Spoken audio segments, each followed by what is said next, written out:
बैगन ले लो। बैगन आई हो दादा, कौन चिल्लाता राक्षस खानी? ले बलो हो बैगन ले बसरे ले लसो भेजे बैगन। का बेचता रहा? इवर बैगन का माई ठेला इस बैगन।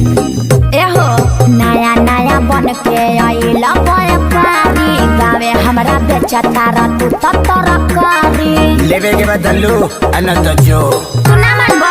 नया नया बन के आइला व्यापारी, गावे हमरा बेचता रहा तू तरकारी। इवर बैगन तो जवन पावे पसंद तन तन ले ला। डीजे बैगन आवाज़ जान बैगन ले ला। आवाज़ जान बैगन ले ला।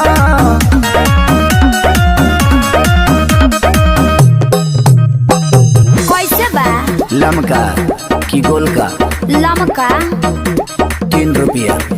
आ गोलका? वो 3 रुपया। कहाँ से ले आइल बड़ा? लमका की गोल का? लमका कोड़ार में से। आ गोलका? वो कोड़ारे में से। फायदा करी? लमका की गोल का? लमका भरपूर। आ गोलका? वो भरपूर। ई पाकी कैसे? लमका की गोल का? लमका छेदे के परी। आ गोलका? वो छेदे के परी। जब दोनों छेदही के पड़ी तो गोलका लमका का कइले बारिस? इवर बैगन डीजे बैगन हमारा क्या पहले इस कुलिया में सरजी, एकरा क्या खैला से होला ये लरजी। स्कूल में जालू की सब्जी मंडी में। डीजे बैगन अरे खैला से करा के बाना होला, ए जाने सांझों में दिना ना होला। पूरा ठेला बा भरल जवान ले ला। डीजे बैगन आवाज़ धान बैगन ले ला। हाँ आवाज़ जान बैगन ले ला।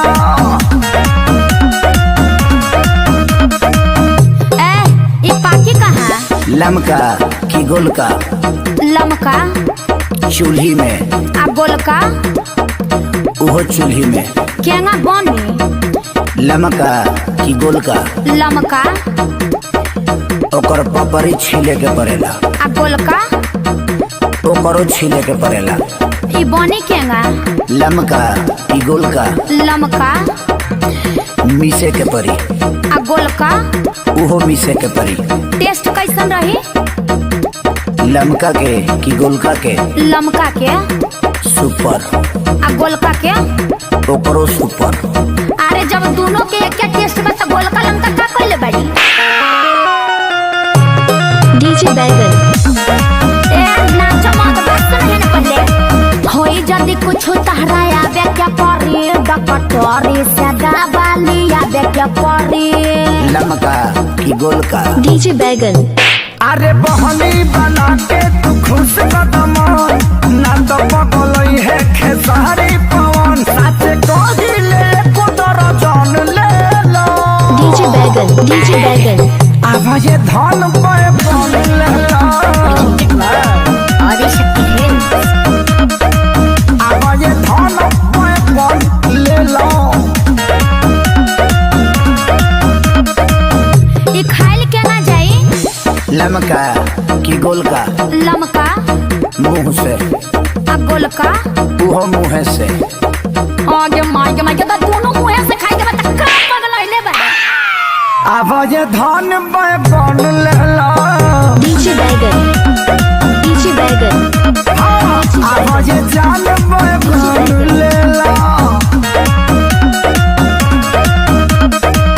ना लेबू तो जाता नहीं दूसरा गाँव।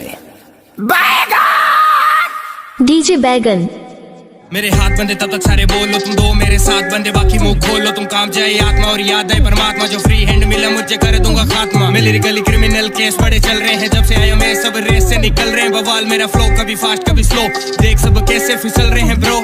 मैं तो ख्वाब में तो आता पर हाथ में नहीं आता, मैं तो बात में नहीं आता और मात भी नहीं खाता। मैं तो खेल का युवराज, मेरे बाएं हाथ का खेल, भरे पड़े शब्द करूँ बेहिसाब मेल। शब्दों से दे दूं सबक मैं, सबसे है प्यार सब मेरे अपने। छोटी सी जिंदगी है वेर नहीं रखने, मेहनत से पूरे करूँ सारे मेरे सपने। जो देखे बचपन से माइक मेरे हाथ में, मैं दिल पे असर करूँ, गाने लिखूं सारे सच्चे मन से।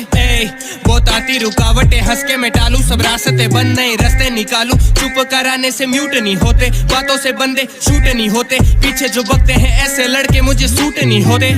मैं सीधा साधा बंदा ब्रो, जे तुझे कोई